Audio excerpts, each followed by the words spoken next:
I'm Carole Taylor. On this episode of Journal, we take a close look at what is happening to city planning. You know, when I was in civic politics, things were definitely not perfect. But I would say that the governance structures and roles were clearer than they are today. For instance, at that time, the federal government did not deal directly with municipalities. They worked through the provincial government. Not today. The Trudeau government has gone straight to certain cities with financial enhancements, even if it's not a provincial priority. Several premiers are not happy. On the question of zoning, in the past, that was exclusively a municipal responsibility. Not today. BC's provincial government has introduced density rules. Some call it a one-size-fits-all policy for cities throughout the province. This initiative overrides any neighbourhood planning done by municipalities. Many mayors are not happy. And of course, one of the consequences of increased density is the need for infrastructure improvements. Water, sewer, electrical loads, they all need to be upgraded. And as Mayor Hurley of Burnaby has said, we have to handle all those new flushing toilets. These are major costs. Who's going to pay? And what about transit, the service that ties communities together? We now have been told that BC Transit's business model no longer works, and they will be $600 million in the hole by this summer. Never mind even considering increasing service and buses for all those new residents. These are all pieces of a puzzle that don't seem to fit together. Andy Yan is someone who has the responsibility of looking at the city holistically. As the director of the city program at SFU and a planner himself, he is a respected commentator on what makes cities work and what doesn't. Back in a moment with Andy Yan. We're joined by Andy Yan. And you know, Andy, over the years, there have been a lot of changes with city planning. I'm feeling it's a little bit chaotic or disjointed now. What's your sense? Because you've been involved with the city forever. I think it's really one of some profound challenges that I think cities around the world, it isn't just one city, but cities around the world, cities across North America are facing. And I think the issue is how you're going to meet those challenges, whether it be climate change, whether it deals with economic development, whether it deals with just physical infrastructure and how that physical infrastructure needs to be not only built, but also needs to be maintained, and how it all comes together and the kind of profound challenges this becomes just as you hit issues of priority, issues of power, and how decisions are made. So I know you did some looking back at the time I was on council. What did you discover? Well, I think what I did was I wanted to just quickly look at how, back just really the kind of changes that had occurred, I think, since you were in council in 1986, and how the region and the city has changed. And then you talk about certainly the city of Vancouver. You're really talking about how the city of Vancouver grew by 325,000 residents. That it really is about a 75% increase in population in Vancouver since 1986 in the region. And that's really, I think, a key aspect of this conversation is in the region, it doubled. It increased by 110%, that it grew from a region that was about 1.5 million people to, well, actually this year we cracked a region of 3 million people. And I think that, you know, with that kind of growth in, I like to think, a relatively short amount of time, that it does bring in challenges around infrastructure. It brings challenges around amenities, through which I think we're seeing pressures suddenly come around these days. And so how many people do you think we could handle each year and keep everything sustainable and livable? That's a key question. I think that a lot of this is one about having our infrastructure and our amenities keep up with this population. And we're not. We're not. And I think the issue, and I think that brings in another kind of several other issues kind of bring in this conversation. But then at the same time, I know that within Metro Vancouver, the projections are about 4 million people by about 2050. So, but I mean, we also have to imagine that 3 million people today or 4 million in 2050 aren't aren't spread out throughout the region evenly. That you got to remember that about 25% of the region lives in Vancouver and 75% of the region lives outside of the city of Vancouver. That they're spread out in Richmond, Surrey, Coquitlam, Langley. So one of the things that bothers me, and I don't know if it bothers you or not, but I see the feds now interfering with municipalities. I see the province interfering with municipalities, and then municipalities are trying to cope with all these new directives on climate change, density, and where's the neighborhood plan go from here? And so the unintended consequences are sometimes the opposite of what they think. Exactly. For instance, okay, we'll have more density. You've asked the question, who for whom? Who are we making room for? But you take down rental buildings to put up rental buildings. Right, right. And that goes into the whole line of unintended consequences, that the intention is growth, but yet the unintended consequences are greater levels of unaffordability, issues around who this housing is for. And I think that this, brings into who's in charge or how those decisions are made, because historically they've been made at the local level, but yet increasingly you see decisions being made at the federal and provincial level.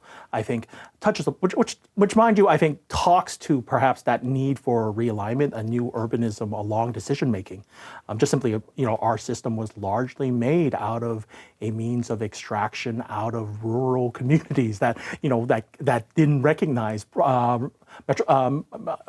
municipalities back in the 1860s, and very much we see the importance of cities. We know that Canada is amongst the most urban countries in the world, and yet our decision-making processes are coming in from 1867. Well, there's a lot of upset, I think, with the provincial density rules, because they're, and I understand from their point of view, they had to do it blanket because they don't have the time to make it different for each municipality. But they're putting some pretty major density into neighborhoods like Mount Pleasant and certainly on the west side and on the east side as well. Doesn't that sort of upset the social system of a city? Well, I think it goes into how that density is supported. I think that what's ambiguous is actually how that density growth and density would be supported, as well as I think not as much I think about these days, not only about it being more being a blanket density or rezoning. I think the issue is really operating with a chainsaw as opposed to a scalpel. And I think it's beginning to understand that when we work with governments, local governments, particularly municipalities, and I remember, I think when you were on council, that the role of city plan, the role of neighborhoods, the role of the fact that this growth is in the service of community, that kind of alienation, I think, brings some serious challenges, much less the kind of underlying issues around funding, around how we fund the kind of infrastructure to support this increased density and the need for greater sets of amenities. So where do you think we're on the right track? Well, I think that to a certain degree, we were, I think, on the right track in terms of rethinking our means of climate action. I think that in transit, I think that the issue is not only having a transit plan, but really executing it. I think that it's now, I think, how there's a realization of the importance of TransLink working with the region as well as working with the individual municipalities, that I think that there are some positive signs there. But then when you have levels of government like the provincial government coming in and making this blanket legislation, but not necessarily engaging those municipalities or those regional parties to a level of implementation, I think that's where the problems start becoming apparent.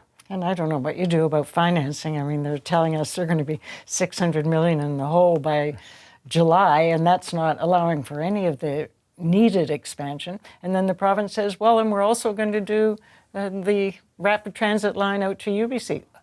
Who's going to pay for these things? That's exactly one of those challenges, says a former Minister of Finance. I worry about it. So I think that it's worried. If you're worried about it, I think I should be worried about it. And I think that that's exactly one of the challenges. How does that growth pay for itself?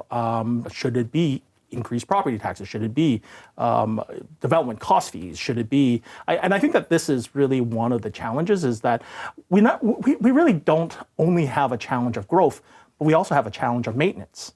That it's not only about planning for growth or designing for growth, it's actually good old-fashioned maintenance. And maintenance meaning things as ensuring that we have capacity in water, in sewage, in electricity, kind of really unsexy stuff, but incredibly critical in terms of the operations of a city or a region.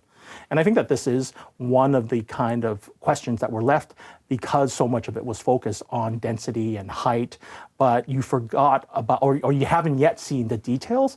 And I think that it is really the next step. And I think that that's we'll see how those next steps are being done by this provincial government and the federal and whatever the next federal government might be doing. It was interesting when I became a councillor, called an alderman at that time. One of the first things that happened was Bill Curtis was the head of engineering, and he took all the new councillors on a bus, and he took us around the city, and he said, none of this is sexy. None of it will get you great headlines in the paper. But if we don't take care of, and he showed where some of the infrastructure was falling down or roads were in danger or bridges or whatever, and showed us all of that, he said, this is what you have to concentrate on. Exactly. And I don't know if they still do that or not, but it's good. It sits in your head that, yes, if you're just going for the headline things, there's a lot of undercurrent that has to be taken care of at the same time. Exactly. And again, it's worth emphasizing the difference between building for growth versus maintenance. And we'll carry on with that just after we take a quick break. Andy runs the city program at SFU, and so you're looking at all these separate issues that either make a city work or not work. And one of the things I was thinking about with population, we just talk about numbers, but really the demographics are quite interesting because who is coming in and how are the demographics of Vancouver, for instance, changing? Well, I think that it's certainly driven by international migration. I think that what's interesting is really how that's changed. I think that, there was a time from the Second World War to probably about the 2000s, it was driven by births that you think about, neighborhoods like the Sunset, like Vancouver Sunset, your former riding, that a lot of that were driven by babies, people having a lot of babies, and through which saw a level of population growth, through any number of reasons that has declined, and through which now, if we have any level of population growth, is now highly dependent on either domestic or international migration. And so that ties into affordability because every politician is saying this initiative is to make housing affordable. Is it ever going to be affordable in Vancouver? Well, I think that it really will take a measure of supply and demand and finance measures. That I think that it's understanding that you just not only increase supply, but you go through elements of, whom are you trying to house? How are you going to have a mix of rental or home ownership? But then also, which demand should have a priority? Are we looking at housing for singles? Are we looking for couples, families with children, or elders? And I think that is really a combination of really connecting supply with demand, but then understanding that finance has a large role into what can be built and what doesn't get to be built. And yet, at the same time, what kind of policies do we need to adapt to really affect finance in terms of how building can be done? Well, I saw some numbers that suggest that our demographics are changing so that we have more young people and we have more seniors.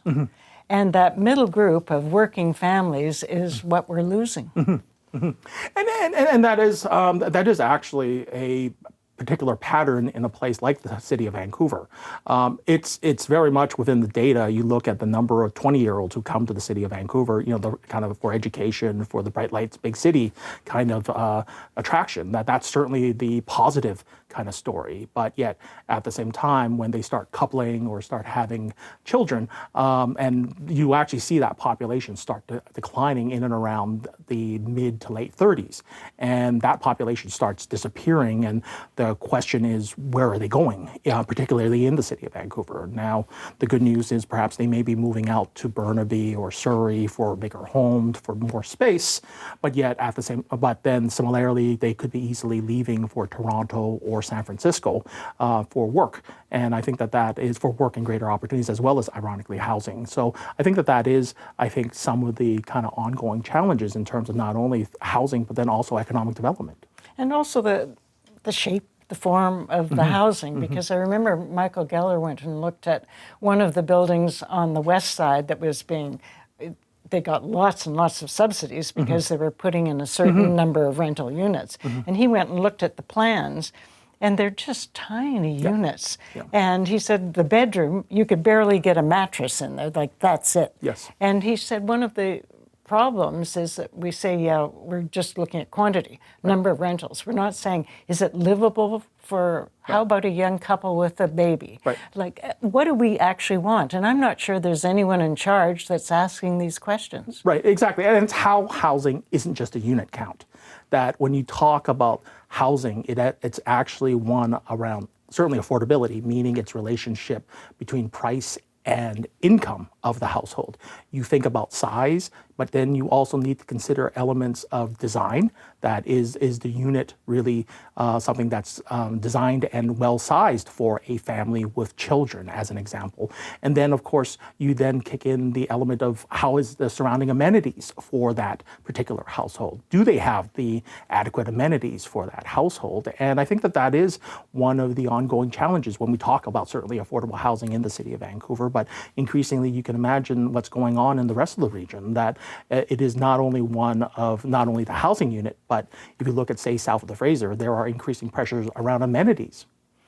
You know, one of the things I was happiest about in being a councillor was bringing in the children's advocate. And, you know, we had a lot of convincing to do, but what was in my head was all this planning goes through and people design buildings and whatnot. And we needed someone who would always be at the table and just ask the question, does this work for kids? Yes. Does this work for families? Yes. And not that every building will or has to, but having that voice, just asking those questions, I thought would make a difference. And it did for a while, and then a different mayor got rid of it. But I don't see anyone really focusing on those issues. And I think that is one, again, of another challenge, is really understanding how housing isn't just about those numbers. It's about a element of design, of thoughtfulness, a element of not thinking about today, but actually thinking about tomorrow. How does that have a population move through that housing stock, as opposed to, say, being stuck at a particular housing stock? And I think that is one of the ongoing challenges when we talk about housing in a place like Vancouver. So what did you think of the mayor's announcement that net new support housing will be built for the downtown east side? There's too much of a concentration of services and support housing. Well, there were actually a couple of issues in that statement. I think that in part they talk about rethinking the plan for the downtown east side, but when it came to supportive housing, it was a citywide moratorium. There was a moratorium on supportive housing citywide, and I think that's problematic. I think in one part, if you actually look at the data, only 3% of housing approvals for the last 5 years have actually been for households earning less than $30,000 a year. And we weren't building for that population anyways. And that number also includes temporary modular housing. It doesn't actually include permanent housing. That if you just were focused on that number, it actually would even go even smaller. So I think that it's a problem. I think that it does touch into the issue of regional responsibilities. I think that there is, I think, a fair conversation around how much the region has changed, that how you do have to have supportive housing throughout the region, that it ought not to be just concentrated within the city of Vancouver or even just a handful of cities. Is actually something that all municipalities across the province have towards housing their populations. And I'm feeling that all of these folks are like causing more and more divisions and confrontations. Because as soon as he said that, then of course, Mayor of Surrey, Mayor Burnaby, they all stand up and say, wait a minute, we're doing our share. And well, I think this is where provincial guidance could come into play. I think one of the things I always advocated for was, I like to think that it's important, is actually having the provincial government maintain a standard and telling each municipality that you can find your way to that standard, but you have to get to that standard. So you support that? I support it in a way of having the supports to the supports, that it isn't just that, okay, X municipality, you have to meet this percentage, but ensuring that the provincial government, who has access to a certain combination of funds and services, also help that municipality meet that, as opposed to just dictate that it's going to come out through permitting, building permits. But then there is, again, that need for a greater collection basket of supports for municipalities to meet these development targets. And dollars. And dollars, absolutely. Because I know that the province has also stepped in and changed the amenity amounts that developers have to pay. And again, two sides to it. The developers are saying, I can't make the business case work, so I'm just not going to go forward with it. And mayors, such as Burnaby, say, well, if I'm not getting those dollars out of the amenity pocket, then I can't build my recreation center. I can't make this work for the community. And so a lot of contrasting and conflicting issues that I'm glad you're looking at. I try, and I think it's also a collection of other researchers and scholars around the region, across the province, around the country. Well, we appreciate everything that you're doing. Please keep up the good work, and I hope lots of students take your classes. I hope so too. Thank you so much. We'll be back in just a moment. Cities are very complex entities. To be successful, livable, and sustainable, all the pieces must be integrated: housing, infrastructure, transit, even roads, parks, services. Sometimes it seems as though the right hand does not know what the left hand is doing. We know growth is coming. Let's hope we can start to handle it in a more integrated way. Let me know your thoughts on YouTube. Till next time, I'm Carole Taylor.